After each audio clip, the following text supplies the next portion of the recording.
반갑습니다. CPA 김수석입니다. 이제 1차 시험이 얼마 안 남았죠. 이제 고사장에서 일어나는 일에 대해서 여러 가지 이제 궁금하신 게 참 많을 텐데요. 오늘은 이 책상을 어떻게 배치를 하면 좋을지에 대해서 설명을 드리려고 이제 학교로 왔습니다.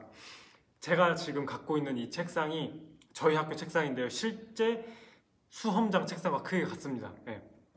크게 고사장이 이제 홍익대학교, 그 다음에 한양대학교, 그 다음에 경희대학교 1차 기준으로 그렇게 되고요. 그 다음에 2차 같은 경우는 한양대에서만 모든 수험생들이 보게 되죠.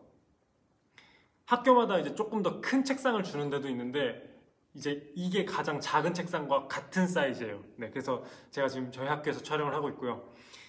일단 책상에 뭘 둬야 되는지부터 설명을 드릴게요. 자, 이게 지금 실제 시험 문제지고요.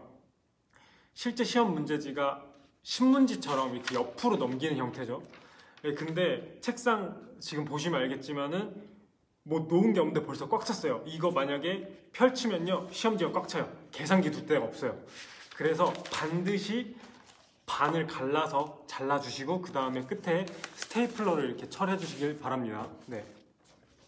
뭐 이제 칼이나 가위를 갖고 오시는 분들도 되게 많은데요. 저는 그냥 반 접어가지고 손으로 직접 나눴거든요. 네, 그렇게 해도 잘 잘라지니까요. 굳이 가위나 칼은 안 가지고 가셔도 될 것 같습니다. 자, 그렇게 해서 꼭 왼쪽 위에다가 스테이플러를 꼭 가져가서 묶어주시고요. 자, 1차 때는 이제 OMR 1차 때는 OMR 답안지가 제시가 될 거고요. 2차 같은 경우에는 주관식 답안지가 제공이 될 겁니다.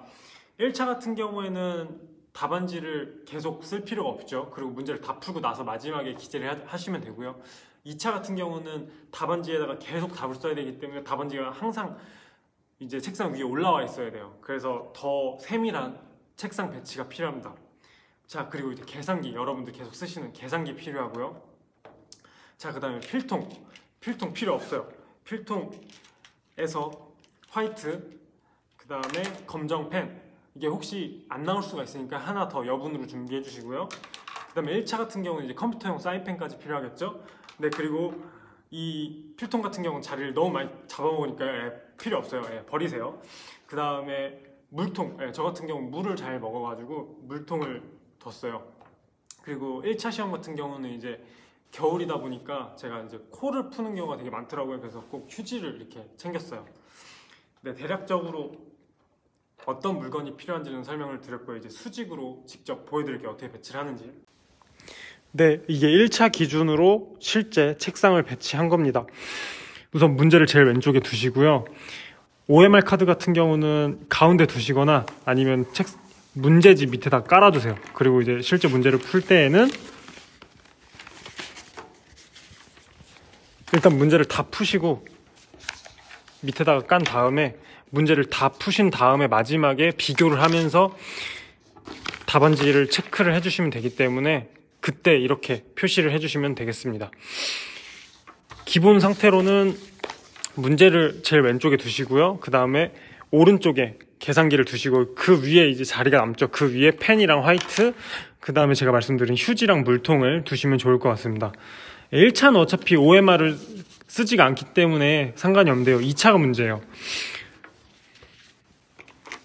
2차 같은 경우 이 답안지가 계속 올라와 있거든요. 지금 이렇게 딱 했을 때 왼쪽 끝부터 오른쪽 끝까지 책상이 꽉 차죠. 네, 이렇게 배치를 안 하면 절대로 다 못 올려놔요. 반드시 문제지 반으로 잘라서 스테이플러로 묶어주셔야 되고요. 그 다음에 가운데 이게 오른손잡이 기준이에요. 오른손잡이. 뭐 이거를 계산기랑 답안지를 반대로 이렇게 위치해 주셔도 되긴 하는데 그러면 이게 가운데로 놔야 되는데 이게 위치가 좀 애매하거든요. 그래서 저는 답안지를 가운데다 두고 계산기를 오른쪽에 두는 방식을 추천을 드립니다. 그러면 이제 나머지가 오른쪽 구석에 올라가겠죠. 네, 이게 가장 좋을 것 같아요. 근데 이렇게 하다 보면 또 문제가 있어요. 답안지가 몸 가운데 있어요. 보통 오른손잡이 기준으로 했을 때 몸이 이쪽으로 이렇게 틀어져요. 몸이 이렇게 틀어져요. 이게 오른쪽에 있는 게 아니라 가운데 있다 보니까. 그래서 제가 하나 꿀팁을 드리자면은 저는 이게 이렇게 앉으니까 허리가 너무 많이 아프더라고요. 그래서 자, 지금 보이시나요? 의자를 이렇게 가운데다 두고 이렇게 앉았어요. 이렇게 다리를, 왼쪽 다리를 빼면 딱 앉았을 때 오른쪽에 자연스럽게 답안지가 올라옵니다. 이렇게 되면 허리가 이렇게 틀어지지 않고도 충분히 답을 쓸 수가 있겠죠. 2차에서 이렇게 답안지를 쓰시면 허리 통증이 좀 적을 겁니다. 이제 계산기 오른쪽에 있는 거는 충분히 닿을 수가 있을 거고요. 네. 이런 식으로 책상 구성을 해주시면 훨씬 더 편하게 답을 쓰실 수 있을 것 같습니다.